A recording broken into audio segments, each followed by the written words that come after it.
Fala galera, sejam bem-vindos ao canal, e para mais uma história de terror. Se gosta desse tipo de conteúdo, não deixe de se inscrever no canal e deixar aquele like e ativar o sininho para receber notificações de novas histórias. Então vamos para mais uma. O Anel Maldito. Darwin, o último ponto civilizado no extremo norte Austrália, o fim do mundo na ilha-continente, é uma cidade cosmopolita por excelência. Ali vão dar todos os destroços de aventurosas expedições nas pescarias de pérolas, nas explorações de cobre e outras tentativas miríficas pelos vários arquipélagos que coalham o mar, por dezenas e centenas de quilômetros, entre a Índia e a Nova Zelândia.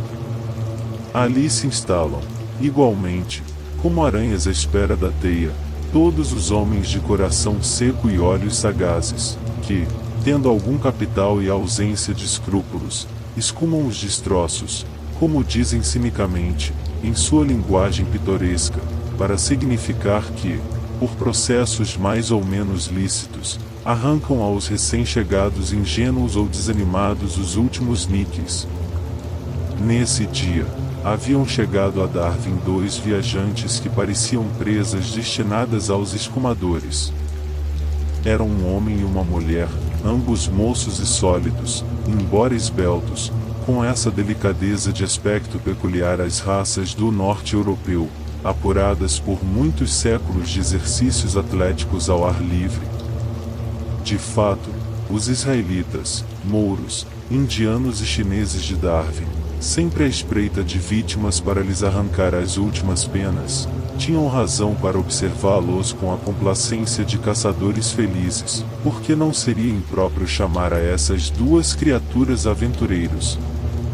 Ele, Charles Pentecoste, havia já 10 anos que vivia pelas ilhas do Pacífico e do Oceano Índico exercendo todos os ofícios, improvisando 20 indústrias ilusórias, caçador profissional em Bornéu, plantador de borracha em Sumatra. Em uma ilhota perdida dos mares do sul, tivera as mais assombrosas aventuras. Graças ao prestígio de sua pontaria, chegará a ser, durante algum tempo, rei de uma tribo primitiva. Porém, não fora essa a maior loucura de sua vida. Todas as outras, inclusive a de abandonar seu posto do exército inglês na Índia, para empreender a busca de um tesouro no Camboja, só interessavam a sua pessoa. Mas um dia, em Melbourne, apaixonara-se por uma órfã, que trabalhava como datilógrafa para a empresa do Porto e, fiando-se na durabilidade de 500 libras, que apurara no comércio de cobra, na Malásia, desposou-a em menos de um mês. Agora, após 5 ou 6 tentativas infrutuosas de negócios, Charles e Ellen tinham vindo parar em Darwin reduzidos quase à roupa do corpo. E, sem uma ideia sequer, perambulavam pelos bairros variegados da cidade em busca de um pouso decente e barato. Charles conservara um terno de casimira ainda apresentável, porém a pobre Ellen, surpreendida por um incêndio a bordo, no momento em que dava um espetáculo de variedades, a fim de ganhar o dinheiro de sua passagem, ficará com um vestuário de boêmia de fantasia com que estava representando. Mas, a despeito de tudo, porque Anda tinha amor a seu desastrado marido, e também porque era altiva e briosa, Ellen mantinha-se tão serena como se soubesse onde ia dormir naquela noite. De súbito, quando passavam diante de uma casa do bairro chinês, que se distinguia de todas as outras por suas proporções imponentes e a riqueza do material com que a haviam construído, Ellen não pôde conter uma observação. Charles, disse ela em voz baixa, olhe aquele chinês. Deve ter 100 anos, pelo menos. O rapaz voltou a cabeça e, sem dar por isso, deteve-se. Tão estranha e impressionadora era a figura que sua esposa lhe indicava. Já ouvi falar nele, disse ele. É o Xing Li, o chinês mais rico de Darwin e talvez do mundo. Tem 90 anos. Deus me dê as suas preocupações, concluiu com o bom humor sarcástico que o caracterizava. Ele continuava a fitar o rosto de Ung Sing Lee, que aparecia imóvel e lívido como de uma cabeça cortada, acima de um paravento de laca. Que admiráveis bordados os daquele paravento! Que maravilhas de arte deve conter essa casa! Se deseja admirá-las, não faça cerimônias, respondeu o chinês, quase sem mover os lábios e mantendo nos olhos a mesma imobilidade tétrica. Como? Balbuciou ele, interdita. Não pensei que o senhor pudesse ouvir. Eu ouço muito, e replicou Ung Sing Lee. Dizem que eu ouço tudo quanto se diz em Darwin. Mas isso não tem importância. Bendigo meus bons ouvidos que me permitiram ouvi-la. E repito: se lhe podem interessar as pobres coisas que tenho em minha humilde casa, terei muito prazer em recebê-la como grata visita. Ante a insistência do convite, ele voltou-se para seu marido, que piscou olhos nervosamente e disse: por que não? Há de ser interessante. E, resolutamente, encaminhou-se para uma porta larga, baixa e sobrecarregada de ornato, que era única naquela fachada. Era de se jurar que sua visita era esperada, porque, sem demora de um segundo, essa porta se abriu silenciosamente diante deles. O criado, que a abrirá, curvava-se tão profundamente que os dois não lograram ver-lhe o rosto. A porta dava para um longuíssimo corredor, no qual já emergia outro criado, igualmente curvado e indicando-lhes uma porta. Ele hesitava ainda, mas exatamente aquela atmosfera de mistério exaltava o espírito de Charles que, segurando a esposa por um cotovelo, adiantou-se a passos largos. Entraram em uma sala vasta, alta, que tinha todo o aspecto de um museu. Que maravilhas estavam ali reunidas! Somente as tapeçarias, que pendiam do teto colocado à altura do segundo andar, deviam valer muitos milhares de libras, sem contar seu valor de beleza, que era inestimável.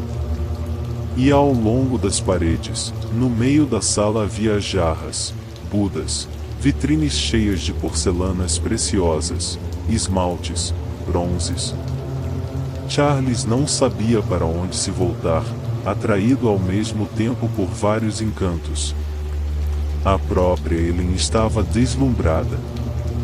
O servo mantinha-se imóvel, discretamente, a um canto, deixando que examinassem tudo à vontade. Foi sua esposa, quem afinal, compreendendo a incorreção de sua atitude, tocou-lhe um braço, lembrando-lhe a conveniência de saudar, primeiramente, o dono da casa. Sim, sim, é verdade, concordou ele, voltando-se. Imediatamente, o criado precedeu-os, encaminhando-se para outra sala.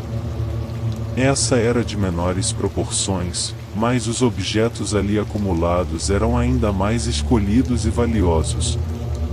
Ung Sing Lee ali estava, sentado em uma cadeira monumental, um verdadeiro trono, e ergueu-se a meio antes que Charles pudesse impedi-lo. Depois, falando pausadamente, com os requintes de polidez oriental, o chinês indicou-lhes o que havia de mais notável ali, demonstrando, com suas apreciações breves e rápidas, profunda cultura. Depois, a um gesto seu, o criado colocou diante de Charles uma bandeja de laca cheia de joias, colares, anéis, pulseiras, algumas de gemas preciosíssimas, outras valiosas pela forma e o trabalho artístico. O rapaz interessou-se logo por um anel, que apanhou, entre os demais, para observar mais de perto. Na verdade, a joia que ele volteava entre os dedos era muito bizarra. A pedra tinha uma cor singular, não era vermelha, nem rosa, tinha tons de sangue, ao mesmo tempo, de leite, colocada de certo modo parecia quase preta. Era de se jurar que tinha no interior qualquer coisa que se movia e alterava seu aspecto. Que pedra é esta? Perguntou Charles, de súbito. O chinês sorriu antes de responderem. A um novo gesto seu, o criado lançou qualquer coisa em um grande defumador de bronze colocado a seu lado. Um perfume vago, mas muito doce e estonteante, espalhou-se pela sala. No mesmo instante, outro criado entrou, trazendo chá em xícaras de finura e beleza incomparáveis. Ele olhou em torno de si com uma inquietação injustificável, mas que crescia, de instante a instante, em seu coração. Aquele perfume, o aspecto da sala, o sorriso imóvel daquele chinês tão velho. Tudo isso lhe parecia fantástico e alarmante, porém seu marido, alheio a tudo mais, continuava a contemplar o anel que pusera em um dedo para admirar melhor. Que pedra é esta? Repetiu ele. Não sei, disse o chinês com sua voz preguiçosa e sem timbre. Este anel foi-me dado e só tem o valor de sua singularidade. Acha-o bonito? Curioso. Pelo menos, muito curioso, e respondeu Charles. Pois se quer aceitá-lo, como humilde lembrança de sua visita a esta casa, dar-me-á muito prazer. Oh, senhor! Exclamou o rapaz, encantado. Não sei como lhe agradecer. Contrafeita, quase envergonhada pela sem cerimônia com que o marido aceitava um presente de um desconhecido, ele em desviar o olhar, que pousou desatento sobre o criado. E, no momento em que Charles pronunciava as palavras de aceitação, ela teve a impressão de que os olhos desse criado se dilatavam de surpresa e prazer. De toda a sua fisionomia se expandia num ímpeto de indizível satisfação. Foi rápido. Mal a moça entrevira esta expressão fugaz, e já a face pálida do oriental voltará à impassibilidade imutável.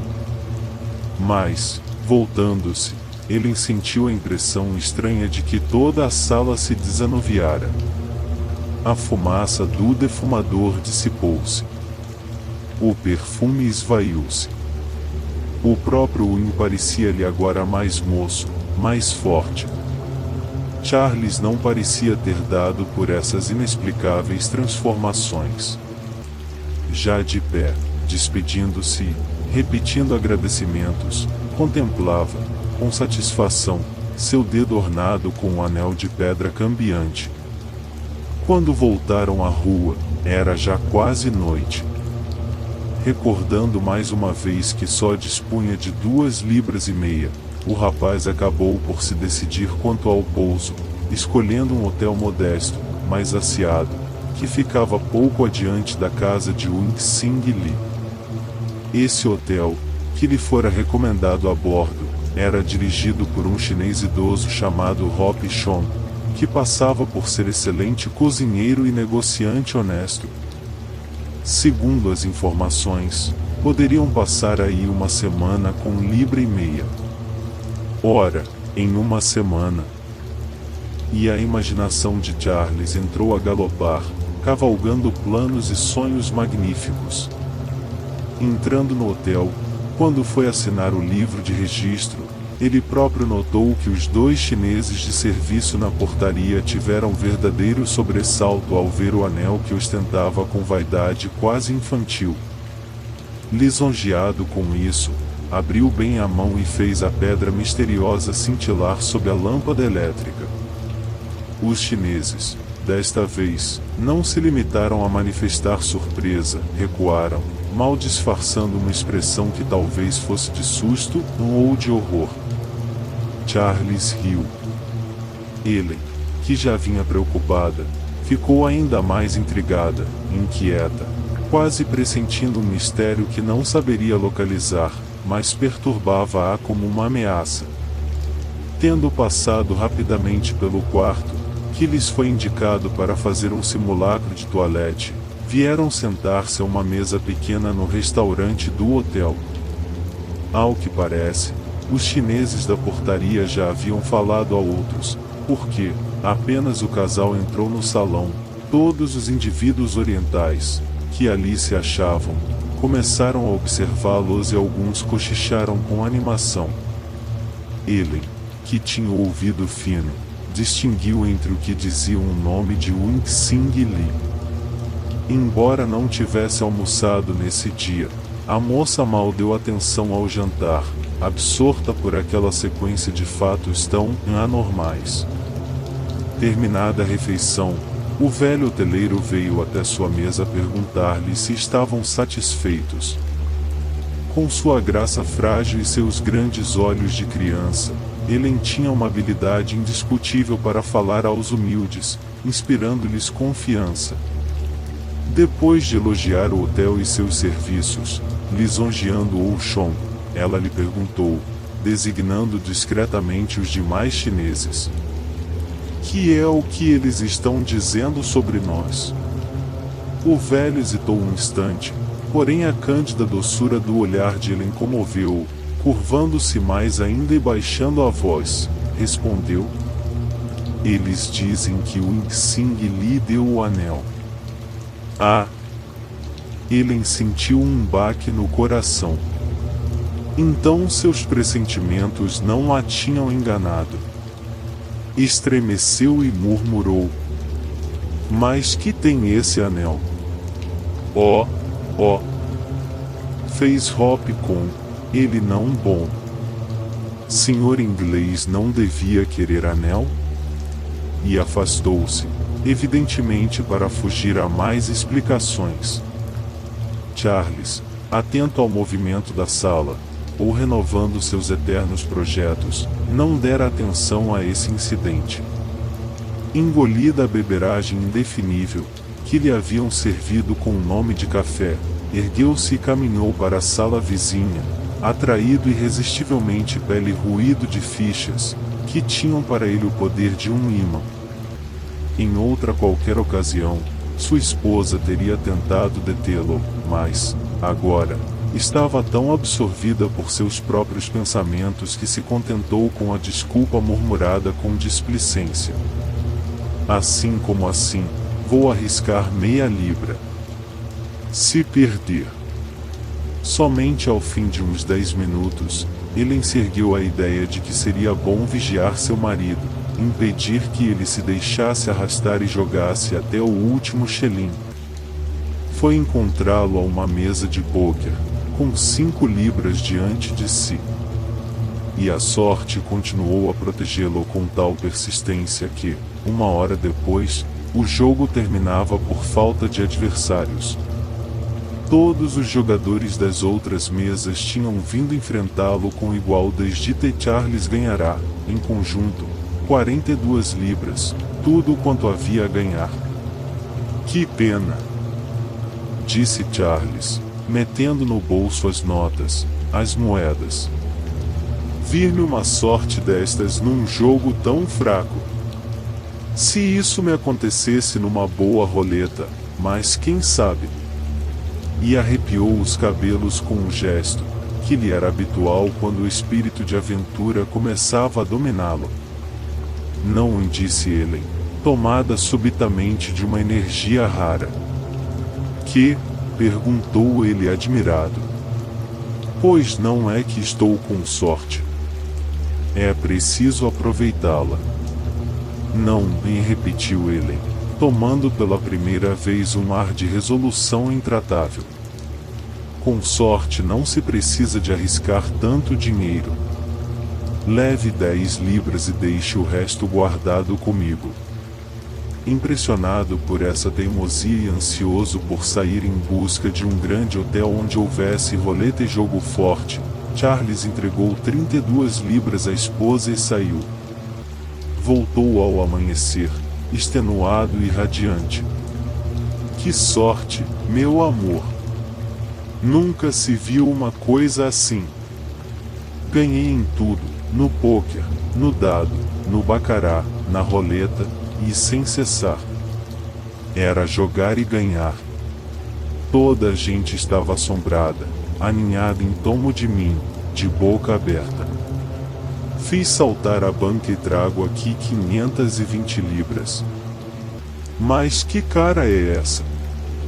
Concluiu ele, notando a expressão de angústia que havia no rosto de sua esposa. Eu pensei que ias ficar tão contente. Não sei, disse ela, afinal, não gosto dessas coisas. Uma sorte assim chega a me assustar. Que tola! Isso só nos pode ser útil. Além do dinheiro que me pôs nas mãos, vai me tornar conhecido. Toda a gente vai falar nisso. Amanhã serei o homem mais popular de Darwin e isso vai me facilitar qualquer negócio. Dormiu até às 3 horas da tarde. Isso o impediu de ouvir comentários, que teriam lisonjeado sua vaidade de aventureiro. Como previra, o assunto do dia era a sorte inverossímil que lhe permitirá limpar todas as algibeiras na sala de jogo do Vitória Hotel. Porém, ele não dava atenção a isso, continuava a observar os chineses que viviam ali como empregados ou hóspedes. Todos, mesmo os que vinham como visita aos hóspedes, pareciam conhecer já a história do anel, pois olhavam para ela de modo singular, semi-irônico, semi-alarmado. Que haveria debaixo daqueles olhares disfarçados e suspeitos? Muitos, ao encontrá-la, olhavam logo para suas mãos, em busca do anel, de certo. À noitinha, Charles preparou-se para sair de novo depois do jantar. Vai jogar outra vez? Perguntou-lhe Ellen. Sim. Quero ver se a sorte continua. Então, atalhou Ellen, vai levar apenas 20 libras. Confiante e tranquilo, o marido concordou. Mas nessa noite voltou mais cedo e um pouco irritado. Miseráveis! Cobardes! Isso não é uma cidade, é uma pocilga. Não há aqui gente com fígados de homem. Mas que foi? A sorte continua comigo, mas o pessoal assustou-se. Quase ninguém quis jogar comigo e o banqueiro da roleta limitou as paradas ao máximo de 1 libra. Assim, não é possível fazer coisa que valha a pena. Que corja! Ele em nada disse, mas em seu cérebro começava a surgir uma hipótese tão inverossímil que não se atrevia a aceitá-la. Entretanto, passaram-se mais 2 dias. O mau humor de Charles aumentava de instante a instante. Pois não era de enlouquecer. Continuava com uma sorte louca, mas ninguém queria jogar com ele. Na única roleta de Darwin, diante da insistência de seus ganhos, tinham acabado por não aceitar suas paradas. E toda a gente olhava para ele como para um bicho curioso. Terra ignóbil. No segundo dia, aproveitando um momento em que Charles estava mais prostrado pelo desânimo, ele animou-se a lhe comunicar seus receios. Aquele anel! E como o marido se admirasse, insistiu. O modo singular como Wing Sing Lee os convidará para entrar em sua casa, a facilidade com que lhe deu aquela joia certamente valiosa, depois a atitude de todos os chineses, que o viam com esse anel, aqueles ganhos espantosos em qualquer jogo. Não lhe parecia tudo isso extraordinário? Charles refletia, com os olhos dilatados pela surpresa. Com a vibratilidade exagerada de seus nervos, o aventureiro sobressaltou-se. Sim, essas coisas não pareciam normais. E, bravo até a temeridade diante dos homens ou dos elementos em fúria, Ele tremeu ante a possibilidade de estar envolvido em qualquer enredo sobrenatural. Arrancou o anel do dedo e, segurando com visível repugnância, declarou: "Vou restituí-lo imediatamente." Ellen acompanhou-o, mas, diante da casa ao chinês milionário, detiveram-se interditos. O enorme edifício tinha todas as portas e janelas hermeticamente fechadas. Indagaram pela vizinhança. Um codi postado à esquina teve um sorriso indefinível e disse: "Wing Sing Li partiu. Wing Sing Li feliz." Ele agora podia voltar à China e gozar a vida. Wing Sig Ling foi embora.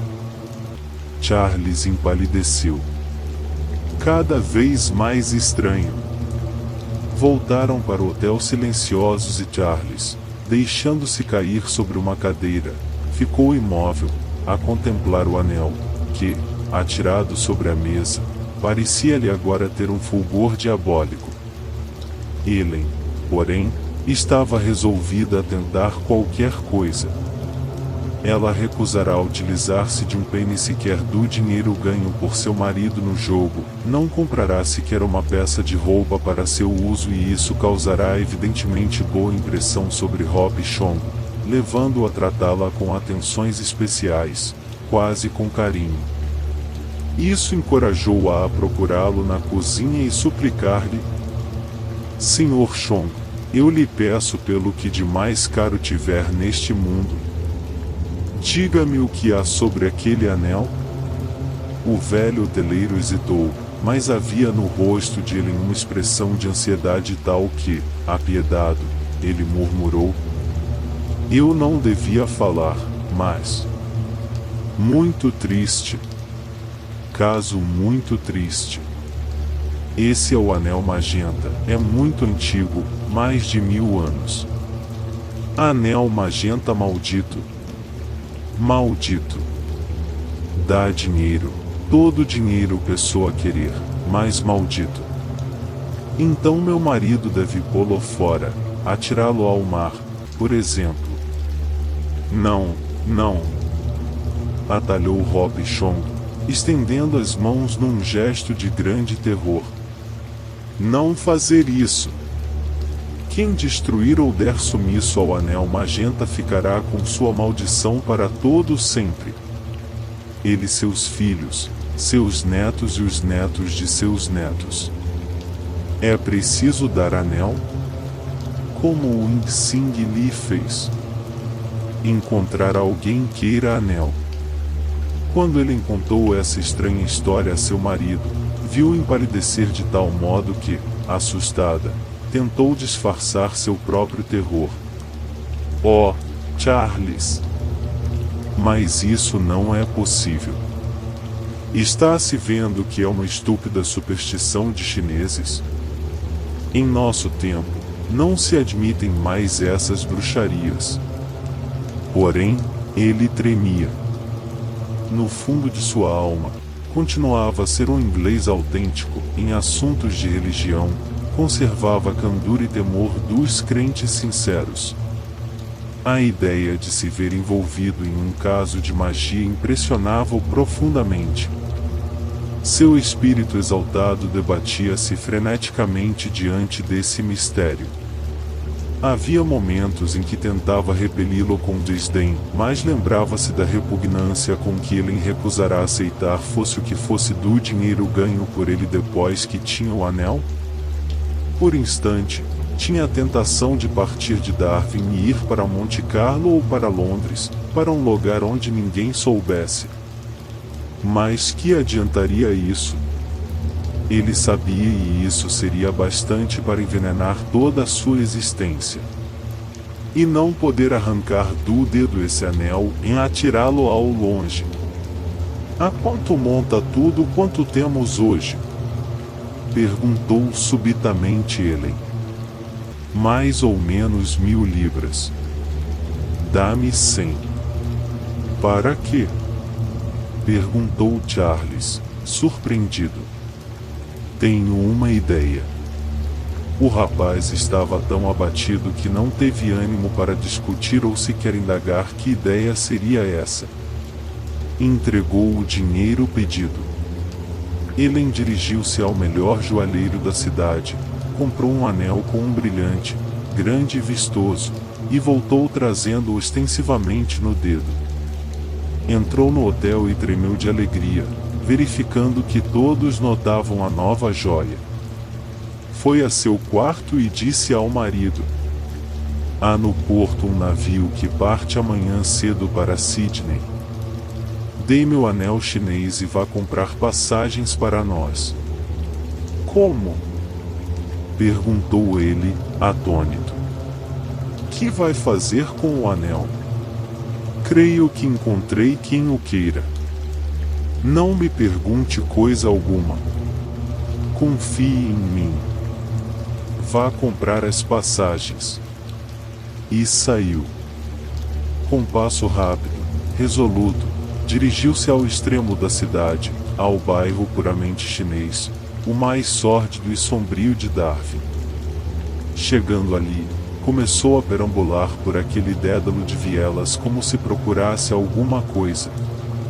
Ao fim de 10 minutos, notou que estava sendo seguida por um oriental ainda moço e forte, que evidentemente observava o brilhante cintilando em seu dedo.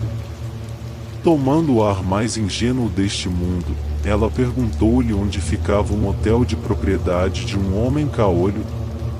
O chinês respondeu-lhe que não sabia e, enquanto falava, ele pressentia bem que ele tinha ímpetos de assaltá-la. Mas não se atreveu. Então, ela continuou a caminhar como quem hesita e não sabe o que faça. Mas, olhando disfarçadamente para trás, viu que outro chinês se aproximava do primeiro e parecia encorajá-lo. Depois, os dois se separaram e o segundo entrou correndo por uma rua transversal, enquanto o outro continuava a segui-la. Simulando o susto, ele apressou o passo e entrou por outra rua. Aconteceu o que esperava. Quando ia voltar à segunda esquina, deu de cara com o segundo chinês que, tomando-lhe a mão, arrancou-lhe o anel e fugiu. Ele deixará-se despojar, com expressão de profundo terror, mas sem um grito, e, apenas o ladrão desapareceu, ela saiu a correr em direção oposta, rindo e chorando de emoção. Voltando ao hotel, não teve ânimo para esperar Charles em seu quarto. Juntando a sua minúscula bagagem, foi esperá-lo no vestíbulo e, quando ele chegou, fê-lo pagar a conta e seguir logo para o cais. Somente a bordo confessou ao marido o ousado plano que levará a cabo. Fizera-se assaltar por um ladrão, ao voltar à esquina, tirar a joia que levava no dedo, de modo que o chinês assaltante levará o anel maldito. Fim. Se gostou, deixa o like e compartilhe. E não esqueça de se inscrever no canal.